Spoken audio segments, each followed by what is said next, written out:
حضرت حسین رضی اللہ تعالیٰ عنہ نے ان دنوں میں جو وہاں گزرے ہیں، جتنے بھی کوفی آئے ہوئے تھے نا، اکثر و بیشتر تو کوفے کے لوگ تھے، ان سے کہا کہ میں خود نہیں آیا، تم نے مجھے بلایا تھا، اے فلاں ابن فلاں کیا تم نے مجھے خط نہیں لکھا تھا کہ آؤ؟ اے فلاں ابن فلاں کیا تم نے مجھے پیغام نہیں بھیجا تھا کہ یہاں تشریف لائیے؟ اور دیکھو میرے پاس تمہارے خطوط موجود ہیں۔ وہ ایک تھیلا جس میں کہ خطوط ہے وہ بھی لا کے میدان میں رکھ دیا۔ 20 جو ہے خاندان بنی ہاشم میں سے شہید ہوئے ہیں۔ حضرت حسین رضی اللہ تعالیٰ عنہ کا ایک بہت ہی انفنٹ چھوٹا بچہ وہ بھی شہید ہوا۔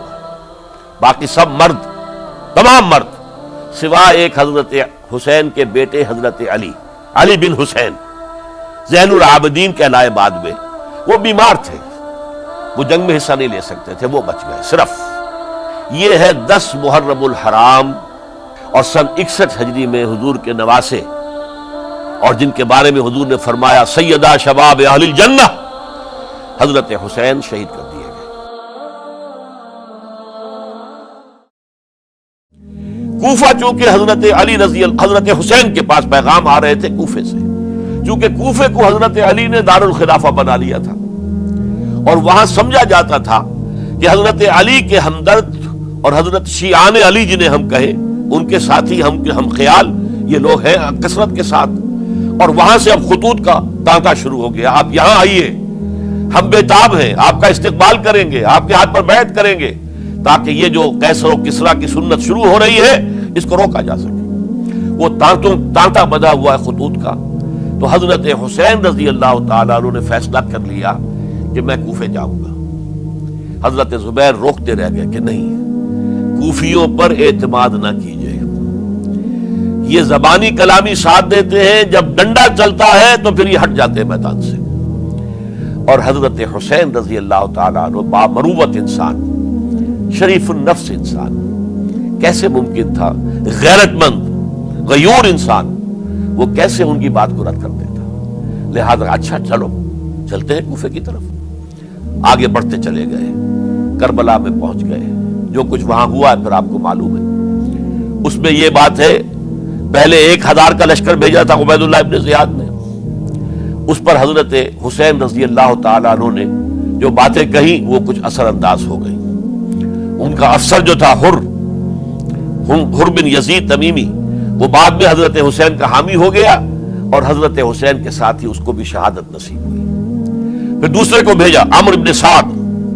عمرو بن سعد بھی ایک بڑی عظیم شخصیت کا بیٹا تھا، حضرت سعد ابن ابی وقاص جو فاتح ایران تھے، اور جن کو غزوہ احد کے موقع پر حضور نے فرمایا تھا کہ اے سعد تیر چلاؤ، میرے ماں باپ تم پر قربان ہوں۔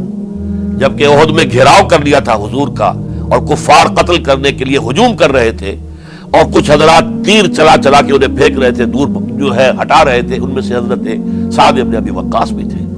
پھر وہ فاتح ایران تھے، اسی لیے گورنر بن گئے تھے ایران کے۔ سعد جو ہے ان کا بیٹے، یہ عمرو جو ہے، یہ اب ایک بڑے صوبے کا گورنر بھی تھا، اس وقت 4000 آدمی دے کر بھیجا۔ وہ بھی نرمی کرتا رہا، اس نے کوئی تشدد نہیں کیا، اس کے اندر بہرحال اپنے عظیم باپ کے خون کا کچھ اثر تھا۔ لیکن یہ کہ پھر ابن زیاد کو اطلاع مل گئی کہ عمرو ابن سعد جو ہے وہ تو لے تو لال کر رہا، حملہ نہیں کر رہا، قتل نہیں کر رہا، بلکہ یہ کہ وہ تو اس راستہ بھی دینے کے لیے تیار ہے کہ نہ مدینے کی طرف جائیے اور نہ آپ مکے کی طرف جائیے، نہ کوفے کی طرف جائیے، بلکہ آپ چاہے تو دمشق چلے جائیں، یزید سے اپنا معاملہ کر لیں۔ اس پر ابن زیاد نے پھر وہاں سے خط لکھا ہے، میں نے تمہیں اس کام کے لیے بھیجا تھا، میں نے تمہیں حکم دیا تھا حسین سے میری بیعت لو، یعنی میری بیعت کے ذریعے یزید کی بیعت لو، اور اسے پکڑ کر لا کر میرے سامنے پیش کرو۔ لہذا پھر اس نے ایک بہت خونخوار شخص کو زیادہ فوج دے کر بھیجا ہے، اور وہ جو ہے اس نے آ کر جو ہے شمر نے پھر اس نے فیصلہ کن معاملہ کیا۔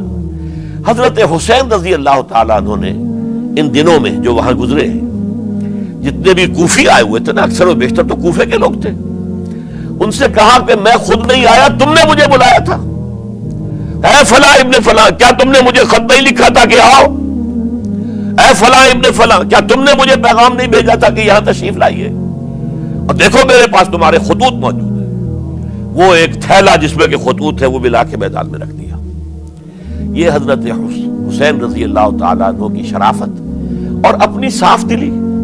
کوئی اس کے اندر عیاری نہیں تھی ان کے اندر، معاذ اللہ ثم معاذ اللہ، لیکن یہ کہ اس کا نتیجہ اچھا نہیں نکلا. نتیجہ کیا نکلا؟ اب انہیں پتا چل گیا کوفیوں کو، اگر اب حسین زندہ دمشق پہنچ گئے یزید کے پاس تو یہ ہم سب کا بھاڑا پھوڑ دیں گے، ہماری شامت آ جائے گی. لہذا اب تو کسی صورت انہیں زندہ نہیں رہنے دینا. یہ ایک بڑا اہم واقعہ، نوٹ کر لیجیے اس کو. اس لیے کہ حضرت حسین نے ایک ایک کا نام لے کر، اے فلاں ابن فلاں، اے فلاں ابن فلاں، اے فلاں ابن فلاں، کیا تم نے خط نہیں لکھا تھا؟ کیا تمہارا پیغام نہیں تھا؟ اب انہوں نے دیکھا کہ یہ بھانڈا اگر یزید کے ہاں جا کر پھوڑ دیا گیا تو پھر ہماری خیر نہیں ہوگی. یہی وجہ ہے حضرت حسین کو شہید کرنے کے بعد، یہ نوٹ کر لیجئے، 72 آدمی تھے کل، جس کو کہہ لے لشکر حضرت حسین کا رضی اللہ تعالیٰ عنہ. ان میں سے 20 خاندان بنی ہاشم کے چشم و چراغ تھے.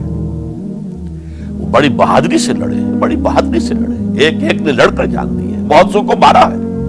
یقاتلون فی سبیل اللہ فیقتلون ویقتلون، قتل کر بھی رہے تھے، قتل ہو بھی رہے تھے، ایک ایک کر کے قتل ہو رہے تھے، شہید ہو رہے تھے.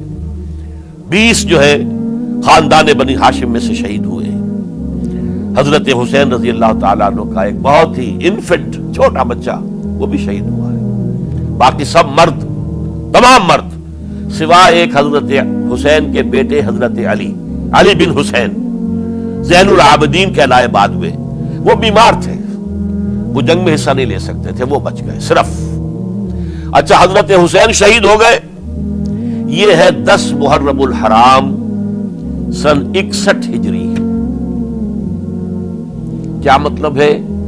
حضور کے انتقال کے ٹھیک 50 برس بعد، سن 11 ہجری میں حضور کا انتقال، اور سن 61 ہجری میں حضور کے نواسے اور جن کے بارے میں حضور نے فرمایا سیدہ شباب اہل الجنہ، حضرت حسین شہید کر دیے گئے. اور اس کے بعد اس لشکر نے خیموں کو آگ لگا دی. یہاں نکتہ سمجھ لیجیے، آگ کیوں لگائی؟ انہیں معلوم تھا ہمارے خلاف ڈاکومنٹری پروف موجود ہے وہاں پر، وہ ہمارے خطوط کے تھیلے وہاں موجود ہیں. اگر وہ باقی رہ گئے تو ہماری شامت آ جائے گی، ہمیں کون بچائے گا؟ تاکہ وہ ریکارڈ جو ہے ان کا وہ تلف ہو جائے، سارے خطوط جو ہیں وہ جل جائیں، تاکہ ان کے خلاف ثبوت باقی نہ رہے. یہ عظیم سانحہ کربلا ہے